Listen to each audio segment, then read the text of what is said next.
That recording now. You are absolutely welcome to chime in at any point. I've muted you all just as we're getting on because it can be loud as people are tuning in. But you can unmute yourself and ask a question at any time. You can use the chat box to ask a question at any time. We are focused on talking about the application process for the Worker Retraining Program and not the actual how to operate this program. So we'll definitely be covering some of that as we go along. And we have a few more people joining us now, which is great. So I'm just going to hold off on 1 second just to let people actually get fully connected, and then we will move on.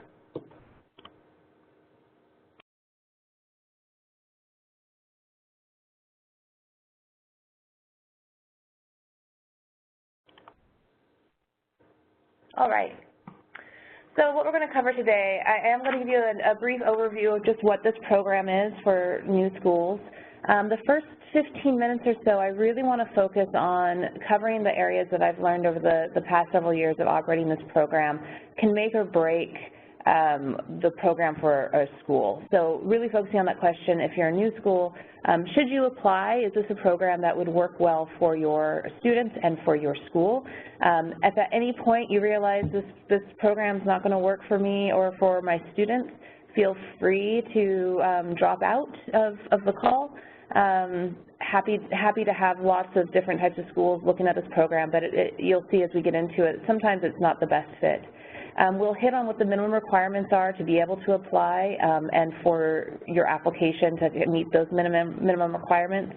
We'll talk about how to calculate how much money to request if you do decide to move forward and apply for the program. We'll talk a little bit about how to use our fabulously old online grant management system.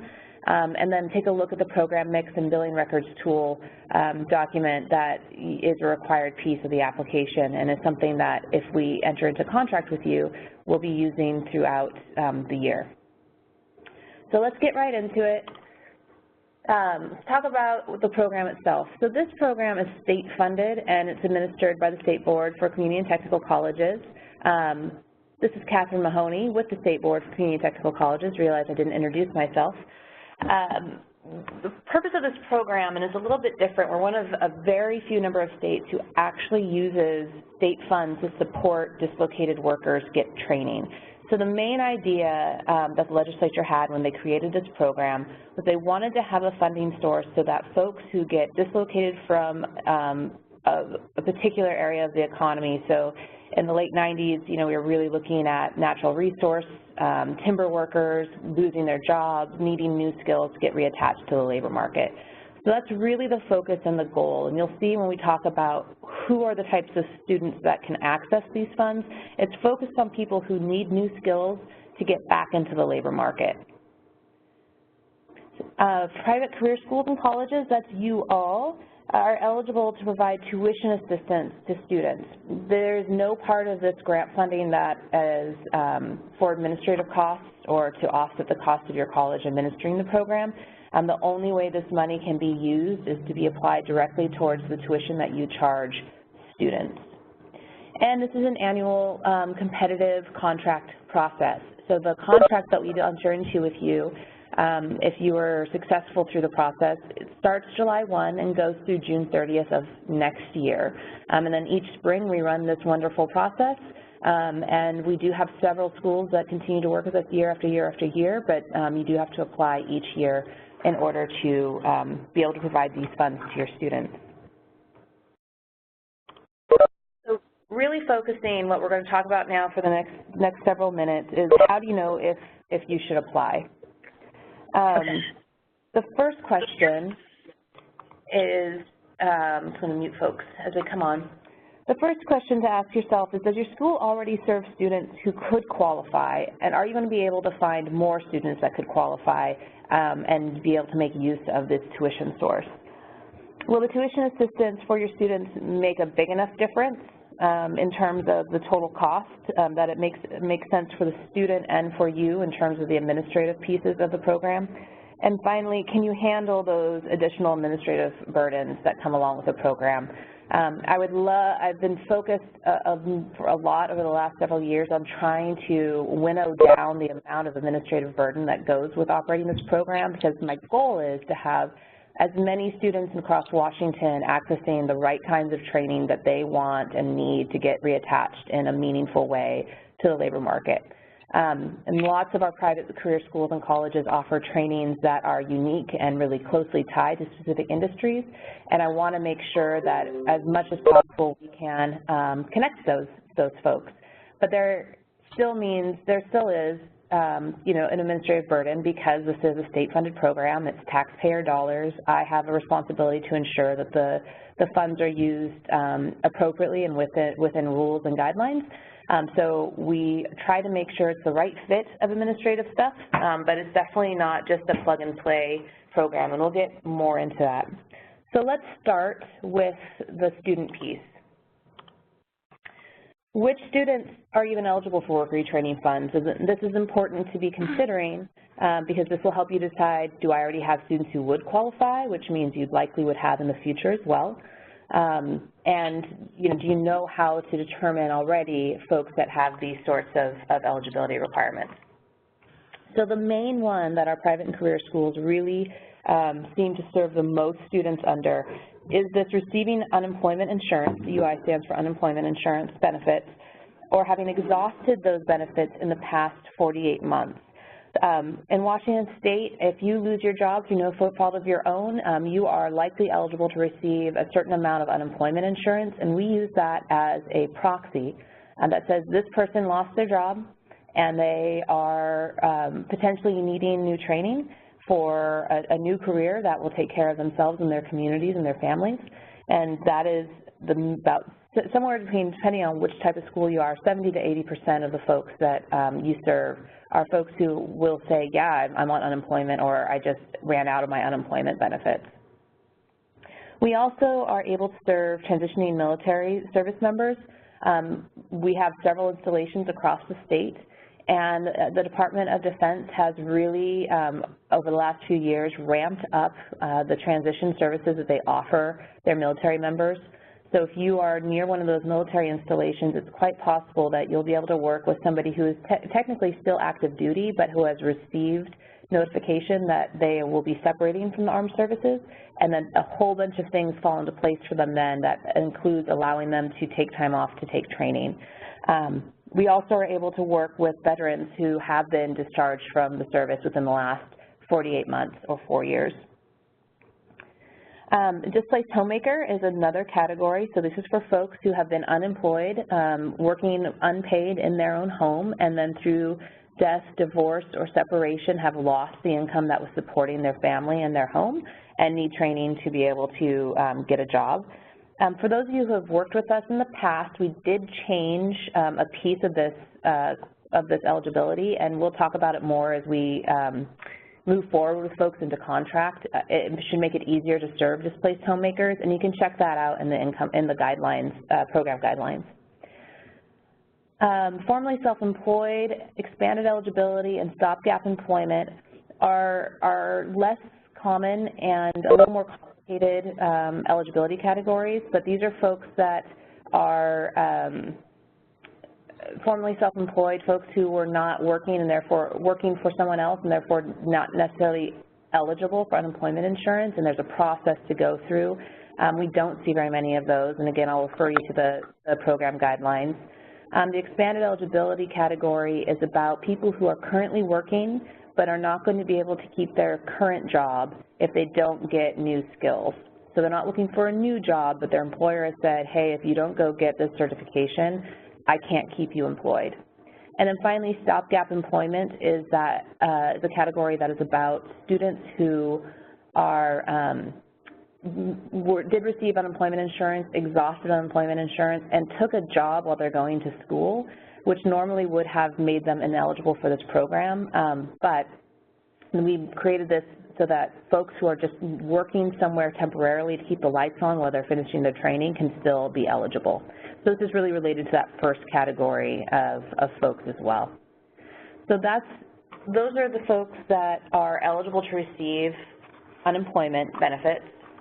So take a quick moment and reflect on your student body, the folks that you're already working with and serving at your school, and think about, do you have more than a student, depending on how long your training program is, and we'll get into that a little bit more. But right now, you really need to be thinking about, do we actually serve folks that are adults, for the most part, who have already had some work experience, who need some new training? We've worked with schools in the past that ended up serving mostly kids coming straight out of high school, and kids straight out of high school almost never qualify for this program.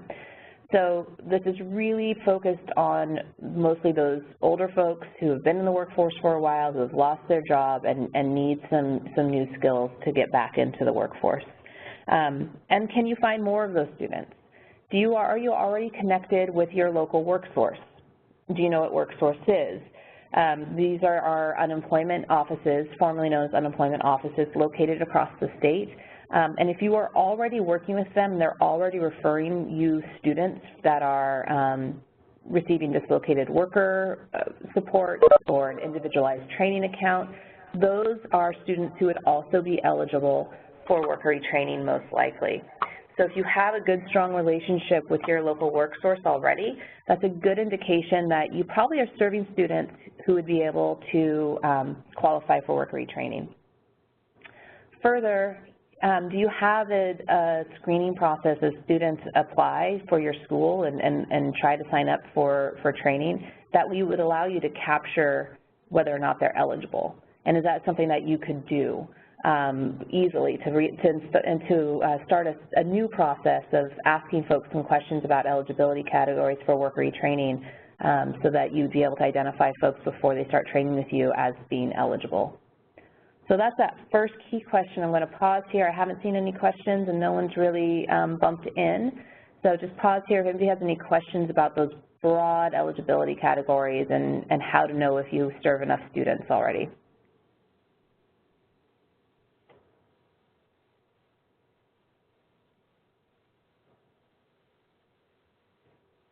Okay. So the next question that we really want to dive into to determine whether or not this would be a good fit for your students and for your school is there enough money in it for your students? So there's a fixed amount of tuition assistance this program is able to offer your eligible students. If you are a school that is offering credits, if you're an accredited school, your students can receive tuition assistance at the rate of $84.80 per quarter credit, or if you're on a semester or trimester system, $127.20 per semester credit. And in a couple slides here, we'll look at what that means in terms of how much is actually available for students. If you are an hourly school, we work with a lot of CDLs, we work with a lot of coding camps and cosmetology schools. If that's you, your students are able to get $4.24 of tuition assistance per hour of instruction or per contact hour. So what does that actually look like? So for that CDL school that offers 160 hours of instruction, each eligible student can get $678.40 of tuition assistance. That's the maximum amount for those 160 hours, and that's because 160 times 424 is $678.40. Another hourly example here is that 720 hours of instruction for a coding boot camp at $4.24 an hour. That means about just over $3,000 of tuition assistance for eligible students. If you're a quarterly school, here's what that looks like. 48 quarter credits works out to $4,070.40 of tuition assistance for eligible students. And then that 45 semester credits example of $57.24 of tuition assistance. So that gives you a ballpark of what students would be eligible for in your school. There are a couple of restraints on this that I just wanted to let you know about. First is that, again, this can only be a charge applied towards tuition. So if you charge students for books, fees, tools, anything like that, and it's a separate charge from your tuition, Worker Retraining can't pay for that. It can only pay for that tuition charge or pay towards that tuition charge. There is a maximum available per student per program. So if you have a really long-term program that's more than 1,800 hours or 90 quarter credits or 60 semester credits, there is a cap per student. So if you have a program, for example, it's 110 quarter credits, only 90 quarter credits of that would be serviceable by this program for your students. And finally, as you're thinking about how much this means your students could get within a contract year, a reminder that this is bound by those dates, that July 1st through June 30th contract year. So only those credits or hours that happen within that time frame can be obligated to eligible students. And we'll talk more about multi-year programs later on in the webinar, but basically this is just reminding you that if you have a student that will be enrolled in both this contract year, the one that's going to end June 30th of 2018, and next contract year, next contract year's money can only pay towards those hours and credits earned next contract year. So we'll take a pause here and really think about, is that tuition assistance that we're going to be able to offer your students enough to really make a difference for them? And again, this is only for eligible students, but I've worked with folks in the past who have very short-term training programs, like 100 hours, 105 hours with some pretty steep tuition, and the couple $100 that works out to just didn't seem to make sense for them. So that's another key piece. So first of all, do you have enough students that would be eligible? And second of all, do you, is your tuition such that the amount of tuition assistance we could offer would really make a difference for your students and help them come to your school? I'm going to pause again for some questions.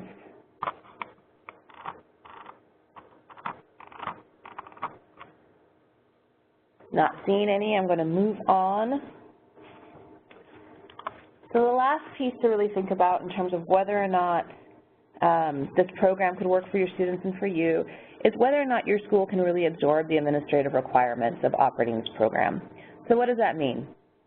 If you're in contract with us, it is your job to recruit, screen, document, and maintain student files with the required evidence of eligibility. So we don't recruit students for you. We don't send students to you. I get a call from a student about once a week, and if they're interested in a training that's in your area and it's training you offer, I absolutely send them your way. But for the most part, this is really on the school to be able to identify incoming students that would be eligible, and if need be, recruit additional students who would be eligible.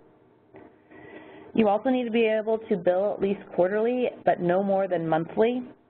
And it is a two-step process that we'll get into a little bit more later, but you'll be completing a billing tool, that third bullet there, that shows every student that you're serving and how much each billing cycle you're charging us to support that student with tuition assistance. So you'll need to be able to use that spreadsheet, upload it, bill through our online billing system, and do that in a timely way and meet our quarterly deadlines. So the first couple times that billing process can be a little difficult. I'd say probably the first time, just getting used to the two-step process, but we're always available to help with you. But you definitely need to be thinking, is your shop big enough to be able to add an additional process of collecting documentation from students, helping students understand if they're eligible or not, maintaining files for those students so that when we come and monitor, we can take a look at them, and then billing appropriately. Any questions about that administrative burden piece?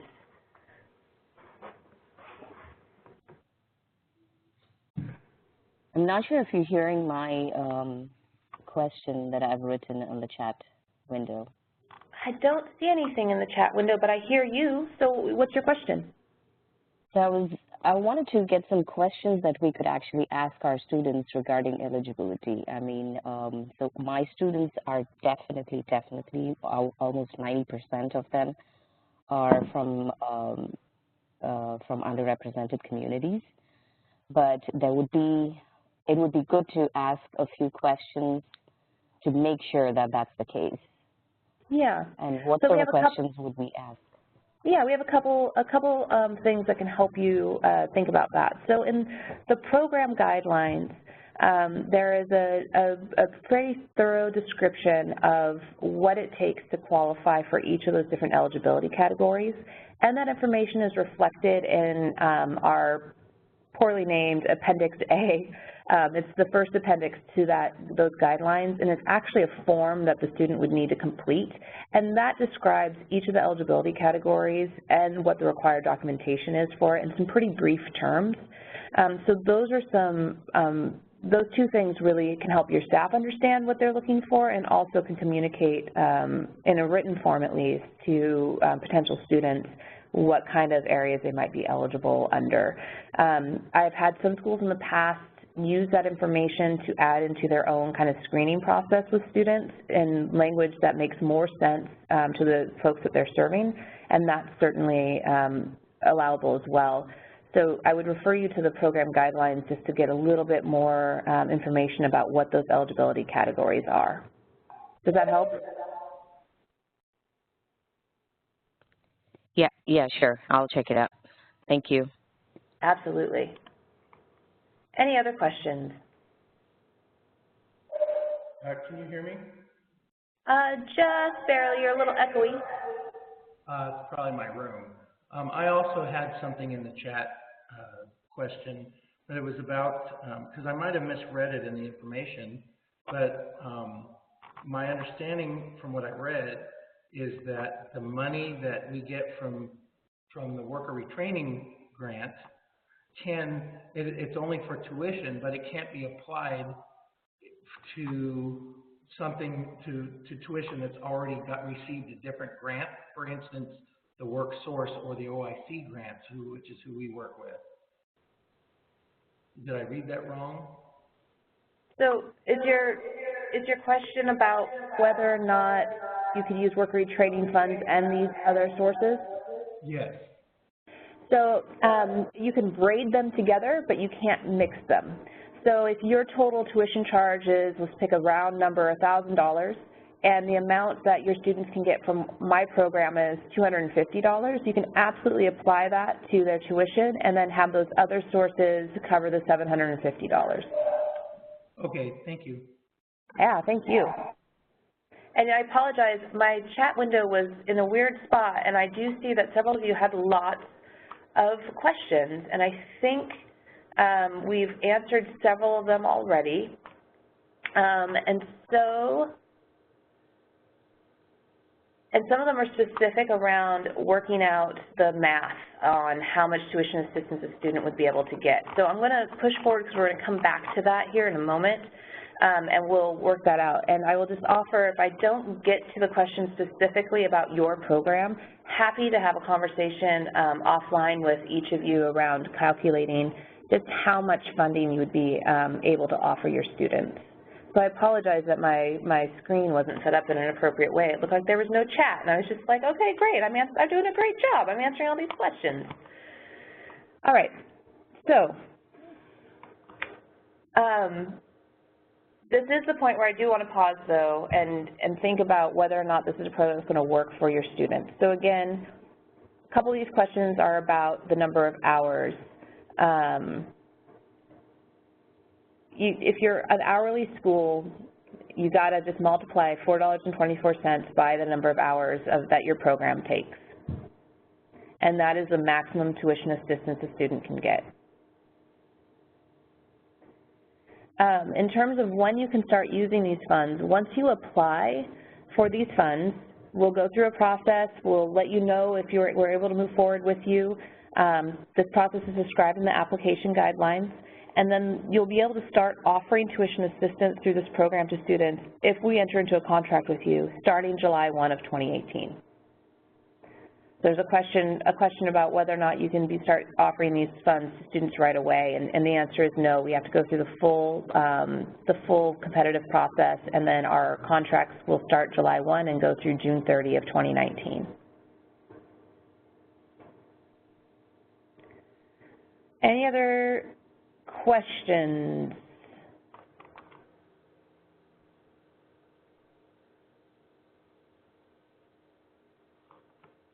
Okay. So if you're still with us and you're like, yep, this is a program that's probably going to work for me and our students, or at least hopefully it will, and I want to learn more, here's what you need to know about being able to apply. You have to have a training facility in Washington and be licensed by, most likely, as I'm looking at who's on the call, the Workforce Board. If you're a cosmetology school, Department of Licensing. It's also possible that you might be licensed to provide training through the Washington State Student Achievement Council, WASAC. So when we say that you're licensed, this isn't your business license. This is your license to actually be providing education and training. You need to be able to demonstrate to us a completion rate for your students of at least 40%, and we're going to talk in a moment about how to calculate that completion rate. It's simple and straightforward, but it's a little bit different than some of the other completion rates you might have to complete for your accreditors, for example. Same thing with an employment rate. You need to be able to show that those students who completed your training were employed at a rate of at least 40%. You need to be able to meet technology requirements. The fact that you're here with me on a webinar tells me that you're probably in an okay spot, but we do use online applications. We use Excel spreadsheets, and we use email as the main form of communication.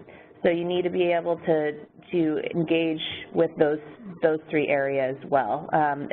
Once in a while I do start working with a school who's not quite prepared to communicate via email and or use Excel, and that's a pretty big problem for us because that is our main communication tool. You got to get your application in, including all the attachments. We'll talk about all those attachments in a little bit, by the deadline, which is April 12th. And you must be able to serve a minimum of 2 full-time equivalent students. This is a new term I just threw at you, and we're going to get into that in a moment as well. But this is really about making sure that you serve enough students that makes it make sense for you to be administering this program and is cost efficient for us to be contracted with you to administer this program. So we'll get into that in just a moment. But first, let's talk about figuring out the completion rate. So for us and for the application, you're going to need to look at all of your students for the most recently completed state fiscal year. Again, our fiscal years are July 1 through June 30th. So for this application, if you choose to apply, you'll need to look at all of your students that you had from July 1st of 2016 to June 30th of 2017, that were with you for any amount of time during that time frame. You're going to count any student who left for any reason. Hopefully it's because they were able to complete, but we know that life happens for our students and sometimes they leave for other reasons. So you're going to count any student that left during that time period, and then you're going to count any student who successfully completed. So of step 2, how many of them in step 3 actually completed their program in that time frame?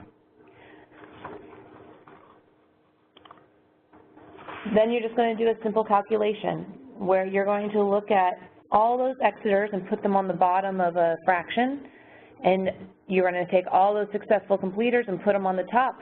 You're going to do the division, and it's going to give you the percent of completers that you had.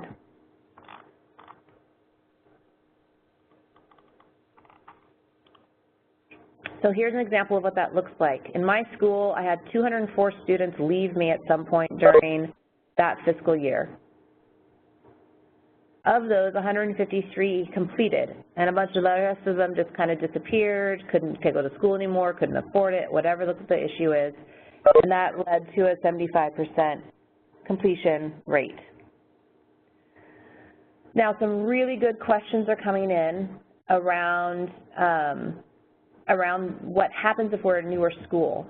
So if you're licensed and you're a newer school in the state, let's have a conversation before you apply. There might be some data available and that we could look at, but that'll probably be a one-on-one conversation that we'll need to have. So I encourage you, if you're interested but you're a newer school, so you don't have students who completed in 2016, 2017, let's have a conversation about what we might be able to do with that. The time frame, again, for counting these completers is looking at students that you had from July 2016 through June 2017.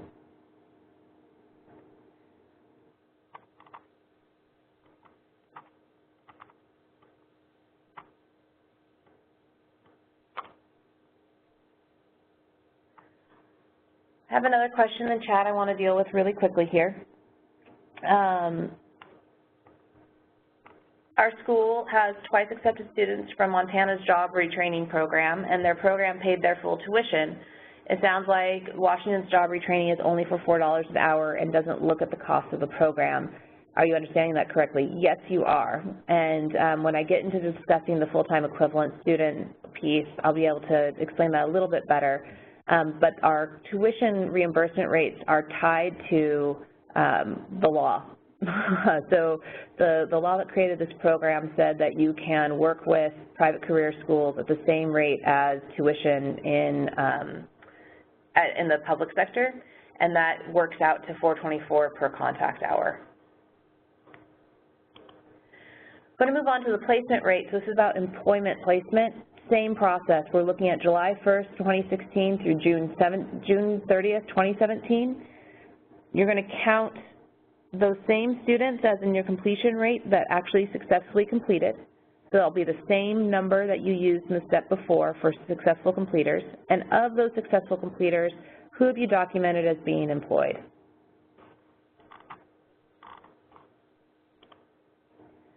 And you're going to work it out in the same way. You're going to put those successful completers from the completion rate on the bottom, all completers, and you're going to put the completers who are employed in the top, and you're going to divide. So here's what that looks like. So there's that 153 students who successfully completed my program between July 1st, 2016 and June 30th, 2017. And of those, I know that 142 are successfully employed. So I have a 93% employment placement rate. This is also walked through in the application guidelines. For students, or for folks who've worked with us in the past, we are looking for your total student count, not just the folks that served worker retraining. So when you're doing the completion and the employment rates, you need to be looking at your entire student body. This is about making sure that we're working with schools that are able to help students complete and able to help students get employed. So that's for all students, not just worker retraining students.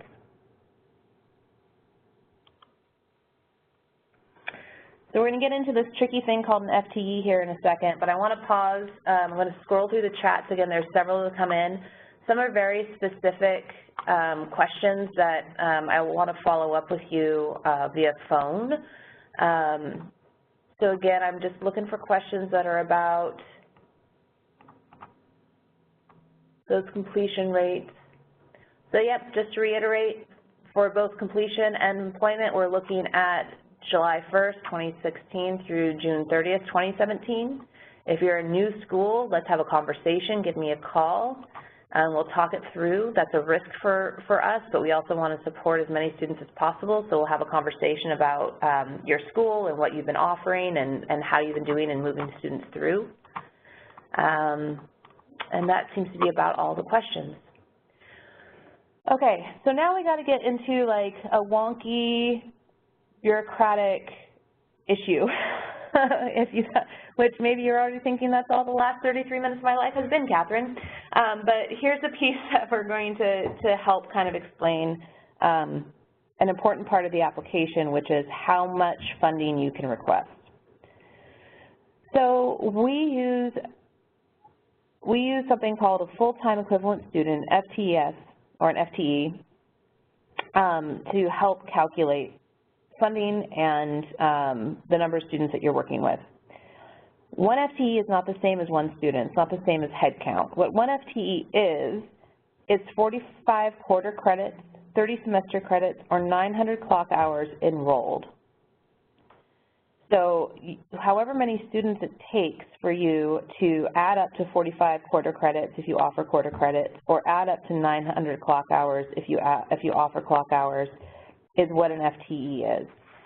We're going to show you some specifics here, so don't fret. First of all, why are we even talking about this? The funding that we have to offer is tied to the number of enrolled credits or hours, also known as FTEs. The reason why is when the state legislature gives us money to offer this program to students, it requires that when they invest that money, a certain number of enrollments are created with that investment each year. So they don't talk to us about headcount, they talk to us about enrollment. So they want to see, you know, a certain number of quarter credits generated of enrollment each year with the money that they give us. And then or contact hours.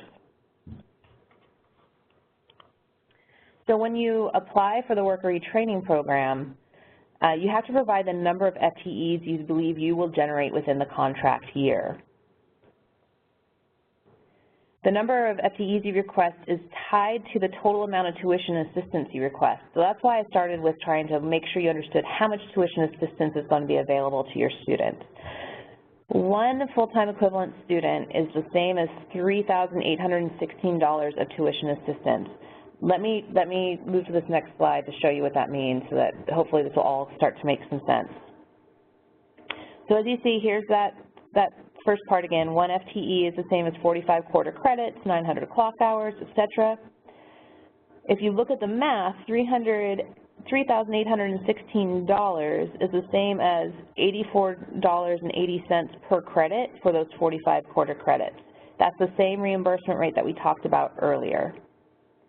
And there's that $4.24 an hour for the 900 clock hours. 900 clock hours is the same as 1 FTE. It's worth $3,816 of tuition assistance. So when you divide that out, it ends up being $4.24 per hour.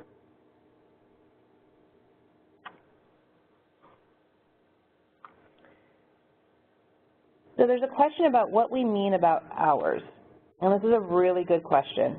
So I will be looking at your catalog, and whatever your course catalog says is the total hours inside of the training, that is the total hours that we're talking about. So I've worked with, you know, sometimes schools have contact hours, but then they also have internship hours that are still charged as part of their tuition. And then the total number of hours for that program includes those internship hours. That counts. So I will be using your catalog and how many hours is described in your catalog as validation for the number of hours that you're charging for students.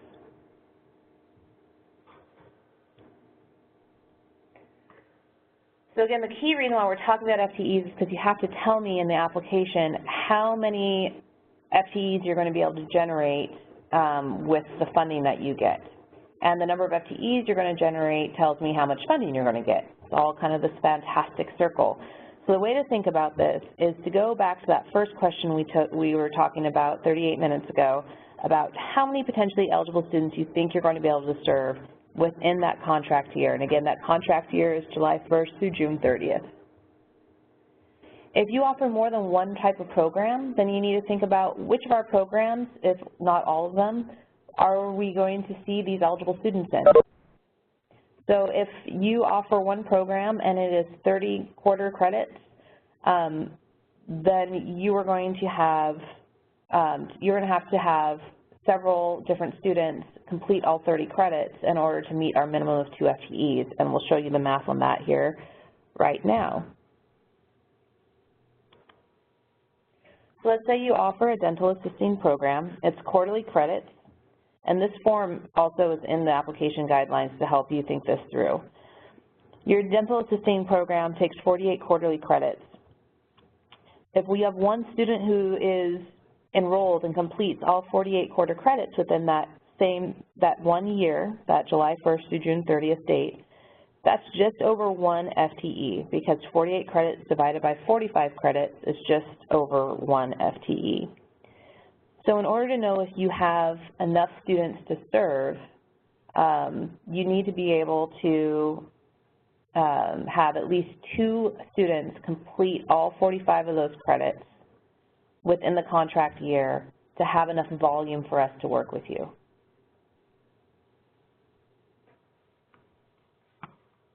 And if you think that you're going to have probably 2 students total, then you would request 2 FTEs, which would be 7,000, 7,600, somewhere in there, whatever 3816 times 2 is.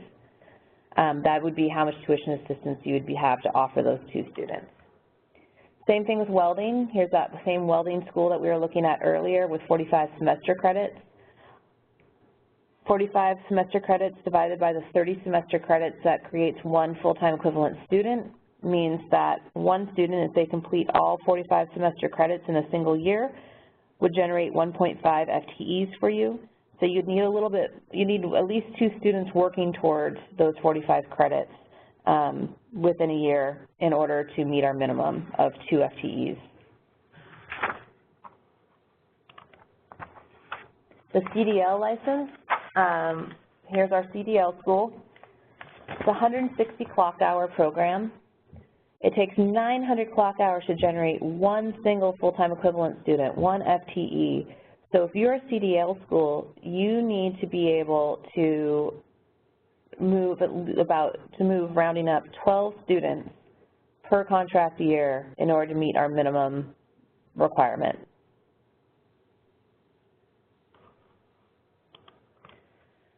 So that's the key question. Are you going to have enough eligible students in enough programs to meet the 2 FTE minimum? And you can only be considering those hours and credits that will occur in the contract year, July 1st through June 30th.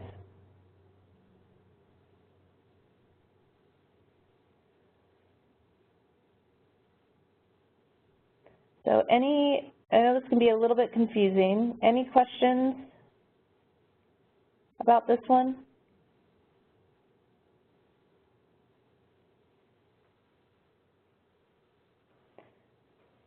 For my schools that I'm already working with, when you request FTEs in the application, you'll need to think about how many new students you're going to be enrolling for the next year, and any current students that you have that will cross over, who will be taking the same course into next year, and be calculating, okay, how many hours will they take after July 1, or how many credits will they enroll in after July 1, and include that in a crossover FTE request, if any, for a total FTE request. So crossover students are only currently enrolled, like today enrolled, or before June 30th of this year enrolled, that are going to be continually enrolled into the next fiscal year.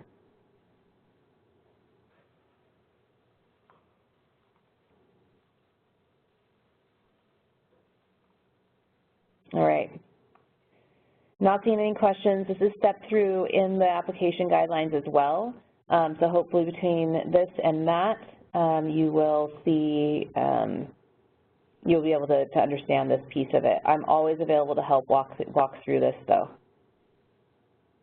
And just so you know, when you apply and you say, we can generate 10 FTEs this year, we may come back and offer you, okay, but we really only have the funding for, 7 FTEs. So you're not locked into it, the application request. We'll negotiate on the back end of the application if we're not, either don't have the funding or not quite sure that your school can actually generate that many FTEs. Before we enter into a contract, we'll come to terms with what the actual number of FTEs that you need to be generating and how much tuition assistance that means you'll have to offer your students. Okay. Another key piece of the application is the program mix billing tool. This is an Excel spreadsheet. You will download it from your application in the Online Grant Management System, OGMS. It's available in the Grant Info tab when you are inside of OGMS. You need to complete the General Information tab and complete the Program Mix tab with all the programs that you will offer eligible worker retraining students.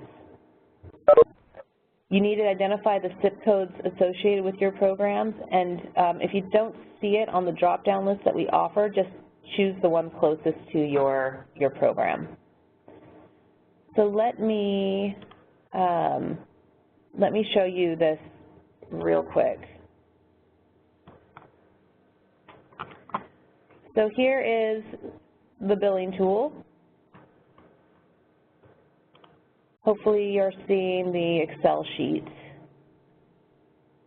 Is that true? Are you guys seeing the basic information about this tool up on the screen? Thank you, Wayne. Awesome. So this first tab that says instructions is in fact instructions, which is handy. The second tab, the general contact information, I need you to fill out the green box before you upload it. It has to be these steps have to be completed before you upload it. It is a required part of your application. And then the next tab, program mix, is where you're going to be adding in your name, your program names, and it needs to be the name as it appears in your course in your catalog. So you'll do your name, the name of the program, the zip code, the total clock hours, if you have clock hours. If you do not have clock hours, leave this blank and move on to credits. And if you do offer credits, let us know which type of credit it is there, if it's quarterly or semester. And that's all you have to do. These are drop-down boxes. So again, if you don't see your zip code there, go ahead and just add the zip code that picks a zip code that's closest. That's all you need to do. These other tabs will be used when we enter into contract with you. So you can ignore those and do not worry about them. You need to only do general contact information and the program mix. All right, and so again, you'll find this in the application itself.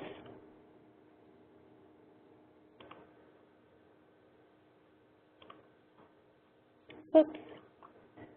Let's get back to the PowerPoint. Okay. So let's get back to this key question. How do you know if you should apply? So you've considered, do you serve enough students? And are you going to be able to find more students during the contract year? Will your tuition assistance make a difference for your students and make it worthwhile for your school to offer? And can you handle those additional administrative burdens of the program, so collecting documentation from students, maintaining files, having patience that first couple of billings, and again, always here to help step you through. My job is to make you successful with this program so that your students have access to the tuition. So that is always, I'm always a resource for you. And then tracking employment of completers, which is something you're required to do when you're licensed in the state anyway.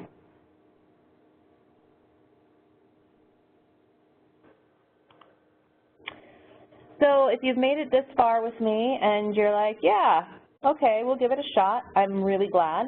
In order to do this, you need to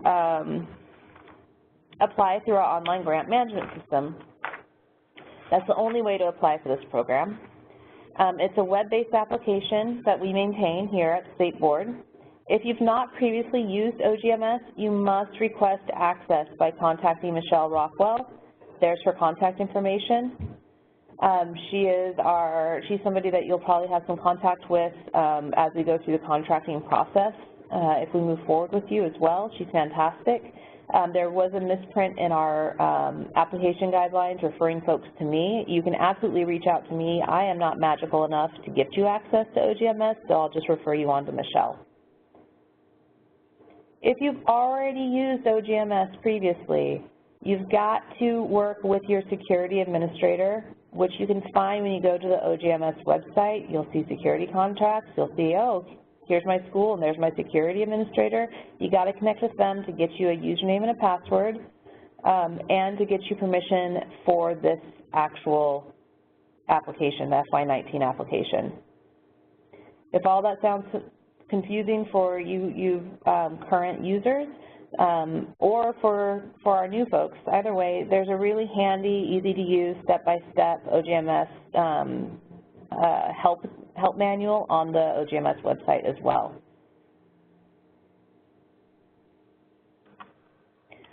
So how to make the application process a little easier? So first, in the application guidelines that you all received along with the email announcing this webinar, there's a step-by-step guide at the end that works through every single question that's on the application. So go through that first so you know what it is that you're going to need to be able to put in before you start trying to work inside the application itself. It is like I said, it matches exactly what you're going to see in the application. And when you're ready to finally apply, make sure you have the required documents saved and ready to upload. So you have to upload to me your current license, or to OGMS, not to me, but I have to be able to see that you've uploaded your current license to operate as a school. So again, Workforce Board, Department of Licensing, or Washington State Student Achievement Council. I don't actually see many of those, which is why you only see Workforce Board and DOL acronyms there.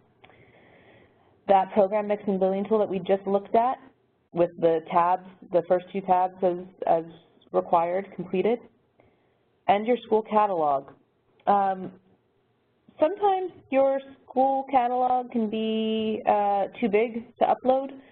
You can cut it up into pieces and upload a couple different pieces to me, or you can provide a link to your current school catalog. That works as well, but it's got to be there. So make sure you have all those things ready to go before you start the application.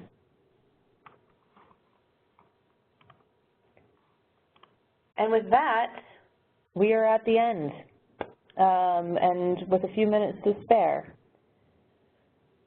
So, any other questions, concerns? I know there's a couple specific questions there, folks. Let me scroll back up and see if there's anything that I didn't quite get while you're thinking about other questions you might have. Hey, Catherine, this is Michelle. I'm wondering if I could jump in with a couple of quick things about OGMS. That'd be fantastic. Okay. I've had a couple questions from existing users saying they can't find the application. If you're an existing OGMS user and you're the security person, go into the security section and give yourself access to it. By default, you don't have access to new grants. You still have to go in and give yourself access. Even if you had access to last year's grant application, you'll still need to go give yourself access to this year's. And then a clarifier, I'm not your normal OGMS contact. We're missing a staff person in my department right now who is your normal contact. As soon as we get that position filled, we'll get that person up to speed. So don't be alarmed if, you'll work with me now because I'm your only option right now. But don't be alarmed when you start seeing another name pop up, potentially with your contracts and for OGMS help and OBIS help with your billing later on. Yeah, so just those couple of points. Thanks. Fantastic. Thank you, Michelle. So again, going through the questions, and I don't see any other questions that we didn't deal with. For schools that are new, let's have a conversation about how to figure out if we'd be able to accept the application from you based on not having a lot of completion and employment data yet. You can reach me, email's the best. And I'll follow up with you, and we'll get on the phone and chat and walk through that piece. But other than that, I hope that you'll consider applying and that this was a useful endeavor for you. And thanks so much. Have a fantastic rest of your Friday, and I look forward to working with you in the future.